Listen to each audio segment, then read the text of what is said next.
तो चलिए बिना किसी देरी के इस एक्सप्लेनर की शुरुआत करते हैं। आज हम दिल्ली की धड़कन यानी लाल किले के एक बेहद रोमांचक वर्चुअल वॉकिंग टूर पर चलने वाले हैं।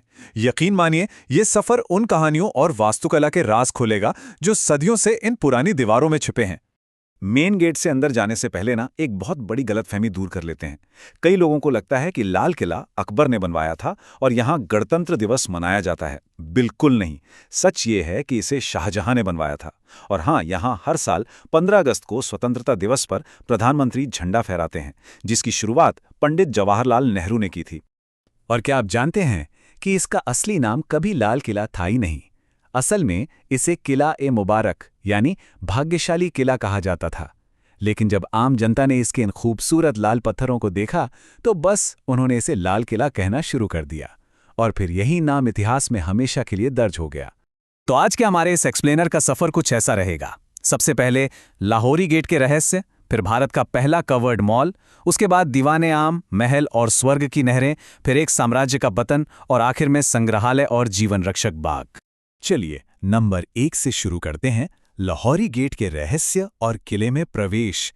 देखते हैं कि यह भव्य गेट किले की नींव को कैसे तैयार करता है। ये लाहौरी गेट वाकई में कई राज छुपाए हुए है। इसका मुख लाहौर शहर की तरफ है, जहां शाहजहां का जन्म हुआ था। और जरा सोचिए, शुरुआत में इस किले की सुरक्षा के लिए इसके ठीक सामने मगरमच्छों से भरी एक गहरी खाई हुआ करती थी। क्या बात है ना? वैसे जो बाहरी दीवार हम आज देखते हैं वो शाहजहां ने नहीं बल्कि बाद में औरंगजेब ने बनवाई थी। और आज यही वो ऐतिहासिक जगह है जहां से प्रधानमंत्री हर 15 अगस्त को झंडा फहराते हैं।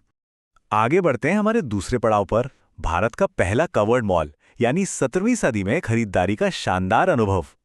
अंदर कदम रखते ही सबसे पहले आता है नौबत खाना या नक्कार खाना। अब इसे आप उस जमाने की एक विशाल शाही डोरबेल समझ सकते हैं। जैसे आज हमारे घरों में डोरबेल होती है ना, बिल्कुल वैसे ही।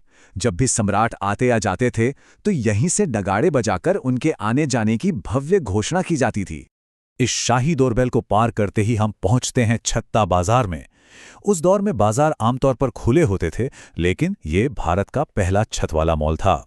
इसे कमाल के वेंटिलेशन सिस्टम के साथ खास तौर पर शाही महिलाओं के लिए बनाया गया था, ताकि वो किले से बाहर कदम रखे बिना ही एकदम आराम से सोने, चांदी, जवाहरात और रेशम की खरीदारी कर सकें। सच में एकदम शाही इंतजाम। अब चलते हैं तीसरे हिस्से की तरफ, दीवाने-आम, वो जगह जहां सम्राट असल में अपनी जनता से मिलते थे। यहाँ की वास्तुकला सच में दिमाग घुमा देने वाली है। दीवाने-आम के मेहराबों को इतनी परफेक्शन के साथ डिजाइन किया गया है कि ये किसी भी एंगल से देखने पर एक सटीक ऑप्टिकल इल्यूजन पैदा करते हैं। मतलब एक तरफ से देखने पर जो खंबे ऊपर की तरफ जाते दिखते हैं, वही उल्टी तरफ से देखने पर नीचे आते हुए लगते हैं।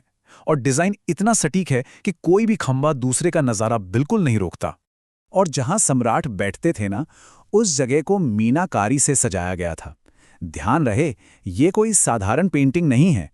इसमें मैलाकाइट और रूबी जैसे बेशकीमती पत्थरों को बड़ी बारीकी से पत्तियों और फूलों के आकार में काटकर सफेद संगमरमर में जड़ा गया है। और मजेदार बात यह है कि यहाँ उसी तकनीक और उसी मुख्य वास्तुकार का इस्तेमाल हुआ था जिन्होंने ताजमहल का निर्माण किया था।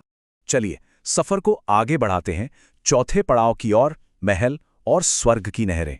उस जमाने का शाही जलवायु नियंत्रण। अब दिल्ली की गर्मी तो सबको पता है, झुलसा देती है। तो इससे बचने के लिए शाहजहां ने गजब की इंजीनियरिंग लगाई। उन्होंने यमुना नदी के पानी का इस्तेमाल करके महलों के ठीक बीच से पानी का एक चैनल निकाला, जिसे नाम दिया गया नहरे जन्नत यानी स्वर्ग की नहर। ये उस दौर का एकदम नेचुरल एयर कंडीशनिंग सिस्टम था, जो पूरे महल को ठंडा और वातानुकूलित रखता था।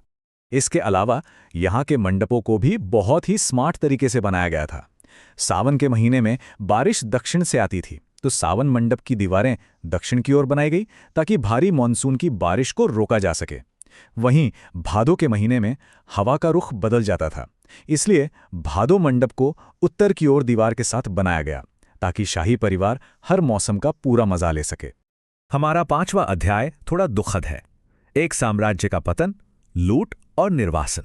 इतनी अथाह विलासिता और दौलत ने ही इस महान मुगल राजवंश की तबाही की नींव रखी।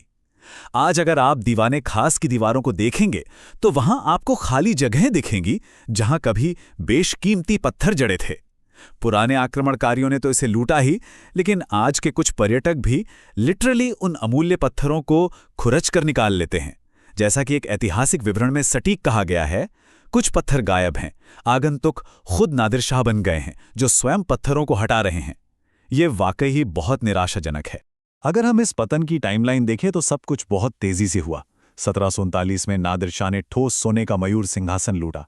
फिर 1857 में अंतिम मुगल सम्राट बहादुर शाह जफर ने प्रथम स्वतंत्रता संग्राम का नेतृत्व किया, जिसके बाद उन्हें पकड़ लिया गया और अंततः 1862 में रंगून में निर्वासन के दौरान उनकी मौत हो गई। इसके बाद नष्ट हो चुके महलों के ऊपर बनी बैरकों को ब्रिटिश सेना इस्तेमाल करती रही, जिसे उन्होंने 1947 में जाकर खाली किया। और अब हमारे एक्सप्लेनर का आखिरी हिस्सा, संग्रहालय और जीवन रक्षक बाग, आज विरासत का संरक्षण। आपको जानकर हैरानी होगी कि लाल किले के शाही बाग सिर्फ दिखने में सुंदर नहीं थे, बल्कि औषधीय जड़ी बूटियों का खजाना थे। यहाँ मौजूद पौधों के फायदे आज भी हमारे लिए बहुत काम के हैं। जैसे अश्वगंधा नींद को बेहतर करता है और तनाव कम करता है, वहीं त्रिफला पाचन में मदद करता है और इसमें कमाल के एंटी एजिंग गुण भी होते हैं। समय के साथ चीजें बदलीं और आज उन पुरानी ब्रिटिश सेना बैरकों को पूरी तरह से रिस्टोर कर दिया गया है। अब ये शानदार सार्वजनिक संग्रहालय बन चुके हैं। इन म्यूजियम्स में 1857 के विद्रोह और आज़ाद हिंद फौज के उन वीर सैनिकों की कहानियां सहेजी गई हैं जिन पर इन्हीं ऐतिहासिक इमारतों में मुकदमा चला था। और अगर आप यहां आने का मन बना रहे हैं तो सिर्फ 80 रुपए वो जादुई रकम है जो आपको इन सभी नई और शानदार म्यूजियम प्रदर्शनियों तक पहुंचा सकती है। सच में इतिहास को इतने करीब से देखने के लिए ये बहुत ही मामूली कीमत है। बस कुछ जरूरी बातें हमेशा ध्यान रखें। म्यूजियम्स का पूरा मजा लेना है तो शाम 4 बजे से काफी पहले पहुंचें, क्योंकि टिकटों की बिक्री ठीक 4:15 पर बंद हो जाती है। अच्छी खबर यह है कि 15 साल से कम उम्र के बच्चों की एंट्री एकदम फ्री है। और हाँ, सबसे अहम बात, कृपया ऐतिहासिक दीवारों को कभी ना खुरचें और ना ही उन्हें किसी भी तरह का नुकसान पहुंचाएं। तो जैसे जैसे हम इस एक्सप्लेनर के अंत तक पहुंचते हैं, एक बहुत ही गहरा सवाल हमारे सामने आता है। क्या हम और हमारी आने वाली पीढ़ियां इस शानदार विरासत को सहेज रही हैं, या फिर इन स्मारकों की दीवारों को नुकसान पहुंचाकर इसे धीरे धीरे हमेशा के लिए मिटा रही हैं? इस पर जरूर सोचिएगा। इतिहास के इस रोमांचक सफर में हमारे साथ जुड़ने के लिए बहुत बहुत धन्यवाद।